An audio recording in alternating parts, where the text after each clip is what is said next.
अस्सलाम वालेकुम टू आल संगत, क्या हाल है जनाब? ठीक ठाक हो? उम्मीद करें सारे भैन भरा ठीक ठाक हो सन जनाब। दोपहर टाइम का चारा दिते अस जानवरों पा ते आज न्यू डिश दे विच इन्हें खावना बड़ा नखरे नखरे नाल है कि जेड़ा सादे कोल हाई गुआरा तो गुआरा भी थी गया ख़त्म। तो अज असां फैनली यानी कि जेड़ा सरसों और जवी जोदरा काश्त किया होया तो असां वो तूड़ी दे रला के पावना शुरू कर गए।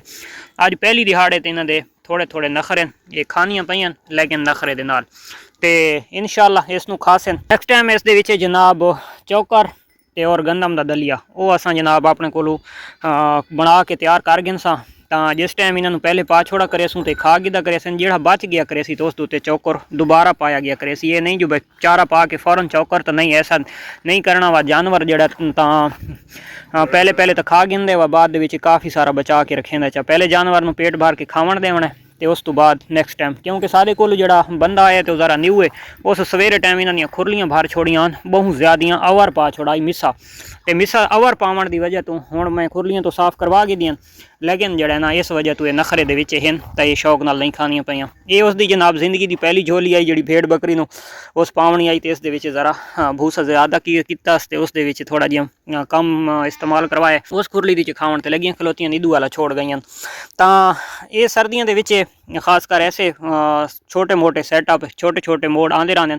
तो के करना है जनाब, खासकर सवेरे टाइम जी डाइट खुश्क तुसां देवनी है, यानी कि मिस्से की शक्ल दे विच या खुश्क लूसण होवे या जिहड़ी चीज़ भी खुश्क देवनी है तो थोड़ी कम पावनी है, ताकि इस टाइम 12 बजे सादा चारे दी 12 तो 1 बजे के दरम्यान सादा टाइम होंदा रूटीन होंदी है। तो उस टाइम जानवर थोड़ा जिहा उसनूं मुका के खलोता होवे। मकसद ये है कि खुरली खाली होनी चाहिए। जिस टाइम खुरली खाली हो सी तो वत जानवर नखरा न करे सी, जो खुरली खाली ना हो सी तो जानवर के नखरे बर्दाश्त ही नहीं थींदे। ठीक ये हुण अज पहली दिहाड़ एक तो ये भूसे दी, क्योंकि साल बाद इन्होंने भूसा है। दूजे नंबर दोते जिहड़ा सवेरे सवेरे इन्होंने पाया चा साडे दोस्त उस मिसा बहुआ वार पाया चा, लेकिन ये जिहड़ा बच्चा होया ये छोड़ के हट वैसे इस दोते अगर चौकर दा हल्का हल्का छिड़काव दिसां या गंदम दा दलिया हल्का हल्का छिड़का दिसां तो वत भी इन्हां जानवरां काफ़ी सारा खा वैसे, लेकिन सफाई करन जोगा बच्चा होया लाजमी हो सी।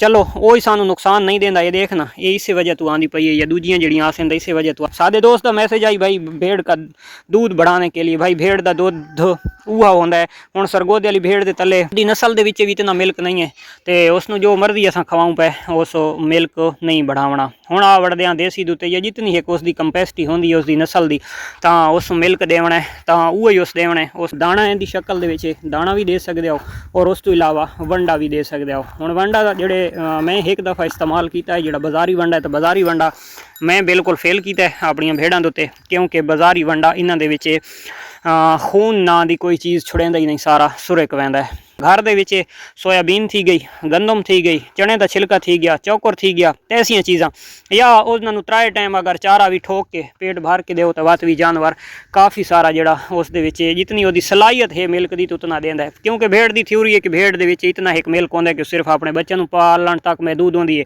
ये तले अजाफी मिल्क नहीं होंदा कि इसका बच्चे पिला के अजाफी मिल्क अस कढ़ के ना तो कोई ऐसा सीन भेड़ दे विच नहीं पाया वैंदा। तो इस चीज़ को तुस आप समझना है।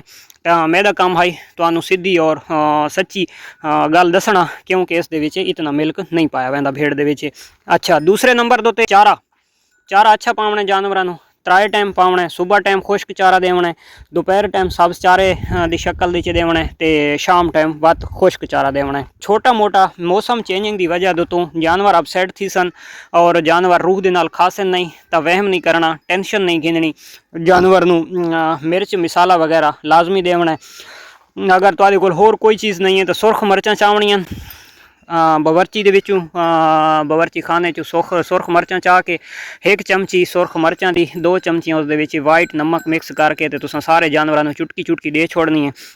तो इंशाअल्लाह तुहाडा जिहड़ा जानवर हो सी तो वो चरा बिल्कुल फिट करन लग वैसी। क्योंकि ये हुण सर्दी भी है ना, उसके बावजूद सारे दे अगेनों दरवाजे ओपन खलोते हैं और काफ़ी सारे दोस्त अगले पासों बंद कर छोड़े। बकरियां वास्ते बंद करने चाहिए, भेड़ वास्ते जितने दोस्त हैं मैं उन्होंने मना करे कि नहीं करने।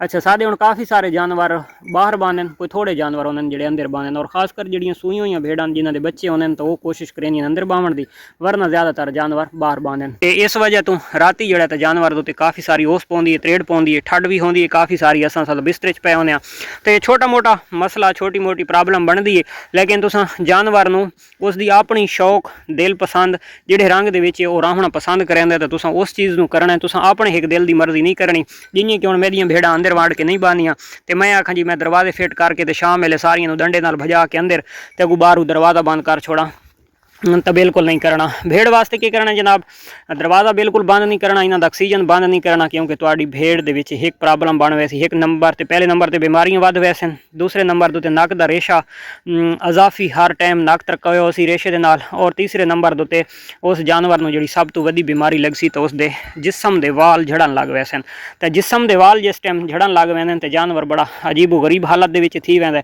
और फार्मर खास कर इतना परेशान थी वैंदे कि यार साडे जानवर नूं थी कि जिसम दे वाल झड़न लग वजन, तो एक तो उसनूं टंपरेचर अपना उसका कंट्रोल करो, उसके जोड़े अगू तुसां छापर दी पे हो या बिल्कुल दरवाजे बंद हैं तो ऑक्सीजन की कोशिश करो कि उसके अंदर राती वजे, आबो हवा ताज़ी वजे, और दूसरे नंबर दो उसनूं सिंपली एवरमैक्टन या आयोमैक यानी कि जिल का इंजैक्शन कोई घिन के, वैसे अगर तुसां डोज लेंदे पे 2 सीसी तो उसनूं 3 तो 4 सीसी की डोज तुसां शार्ट ला दो, शाम टाइम लावना है, जिल दे विच लावना है, तो इंशाअल्लाह जिहड़ी ओह तुहाडी परेशानी हो सी उसदे वाल ढावण वाली तो परेशानी तुहाडी थी वैसी इंशाअल्लाह खत्म। इस चीज़ नूं खास कर तुसां फॉलो करे सो तो इंशाअल्लाह भेड़ फार्मिंग दी कम अज़ कम तुहानूं किसी किस्म की कोई परेशानी ना सी। और जितने सारे बकरी फार्मर भरा हैं तो जिहड़ियां सारियां ये गल्लां दसी हुई तो ये बकरी वास्ते भी तुसां यही फॉलो कर सकदे हो।